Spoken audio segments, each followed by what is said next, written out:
It was just another lonely night in the city, but I had no idea that waiting for a bus would turn into one of the most disturbing and strangely empowering moments of my life. Back then, I was 19, young, broke, and trying to survive on my own. My tiny rented flat was barely a step up from a student dorm, with creaky floors and a window that refused to shut completely, no matter how many times I tried.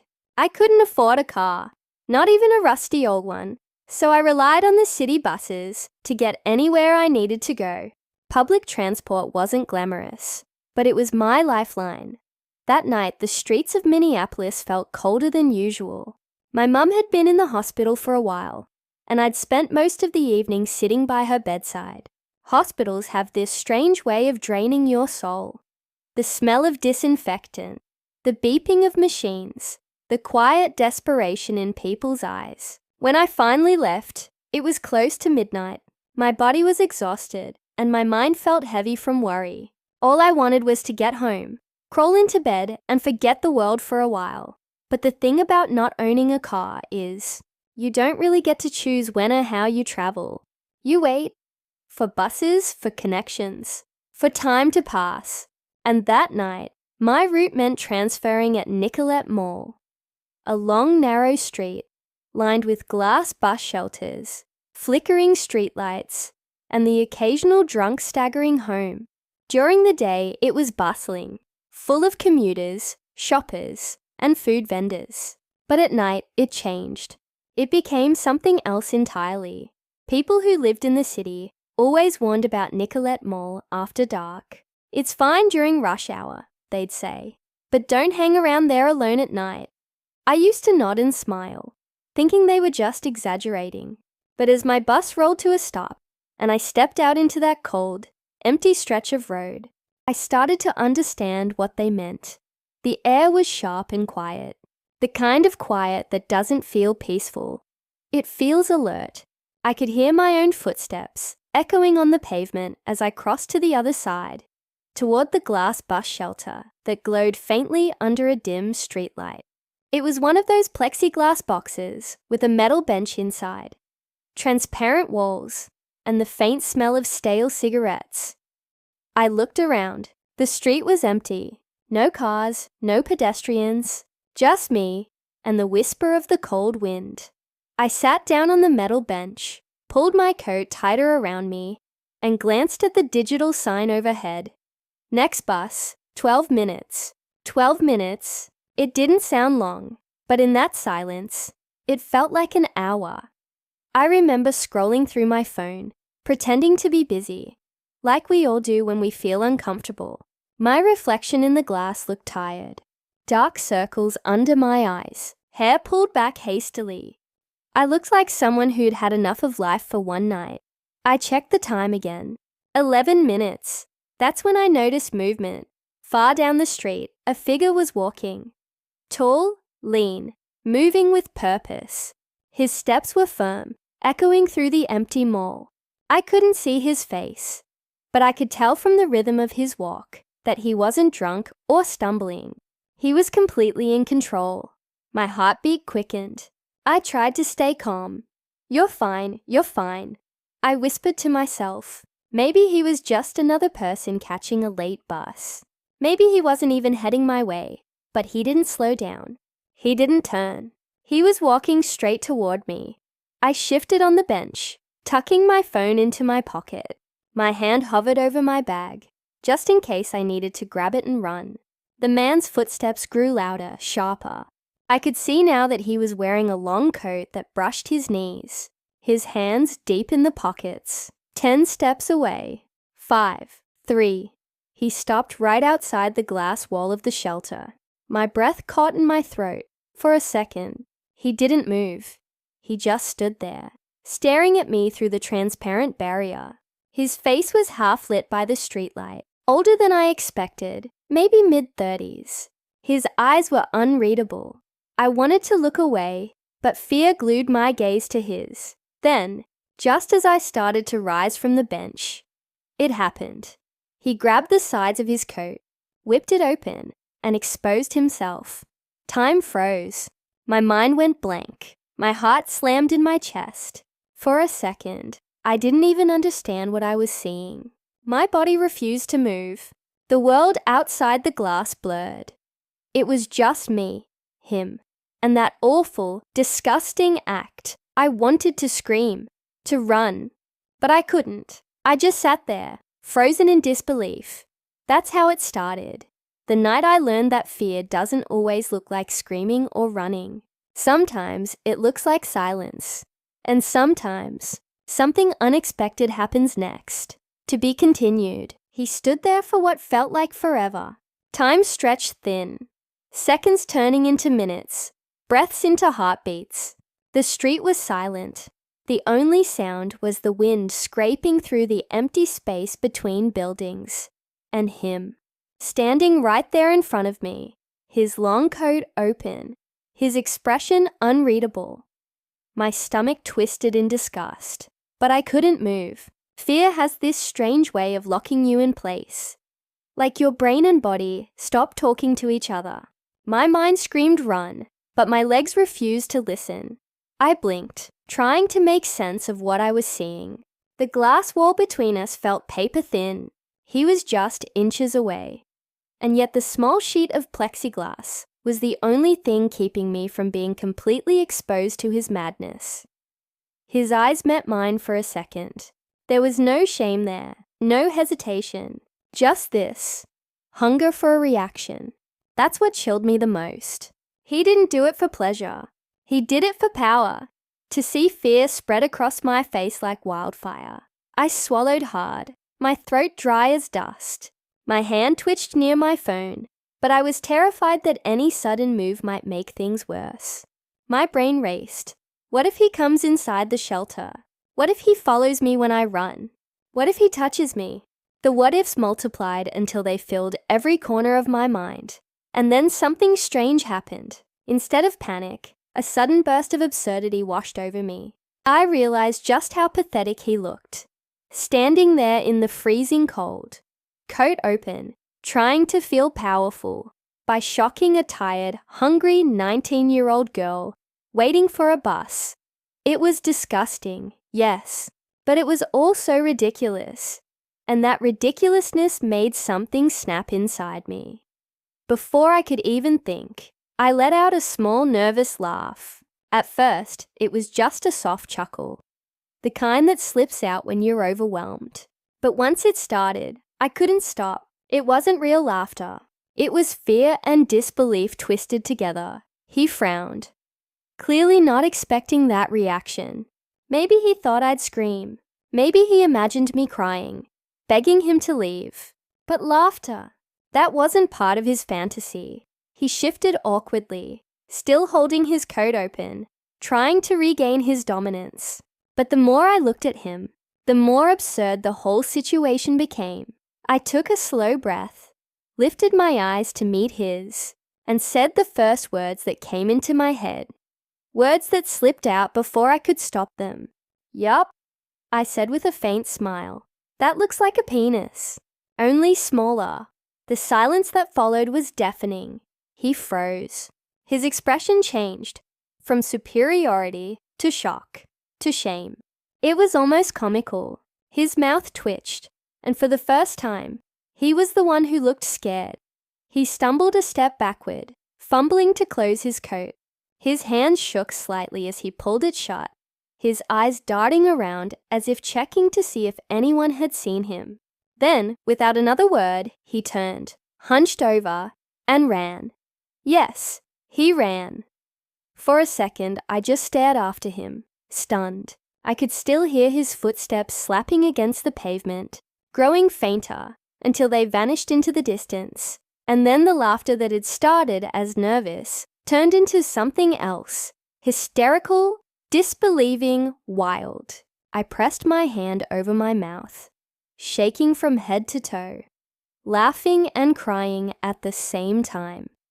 The absurdity of it all crashed down on me. One moment, I was a terrified girl, frozen in place, and the next, I had somehow turned the entire situation upside down with a single sarcastic comment. But beneath that shaky laughter, Fear lingered like smoke. My hands trembled as I grabbed my phone, ready to call someone. Anyone. But who? The police? What would I even say? A man flashed me at the bus stop, and then I insulted him so he ran away. It sounded ridiculous even in my head. The truth was, I didn't want to talk about it. I didn't want to replay it. I didn't want to explain why I laughed instead of screamed. I just wanted to forget. I leaned back against the glass wall, my heart still pounding, trying to catch my breath. The air outside suddenly felt heavier, thicker. Every shadow on the street looked suspicious. When my bus finally pulled up, the hiss of its brakes made me jump. The driver looked at me through the open door and said, "You getting on?" I nodded, forcing a shaky smile. My legs felt like jelly as I climbed the steps. As the bus pulled away from the stop, I looked back at the shelter. It stood empty, silent, harmless, as if nothing had happened there at all. Just a glass box, under a flickering light. But I knew. That glass box had seen everything. The ride home was quiet. I sat by the window, staring out at the dark city streets sliding past. My reflection looked different now. Not stronger.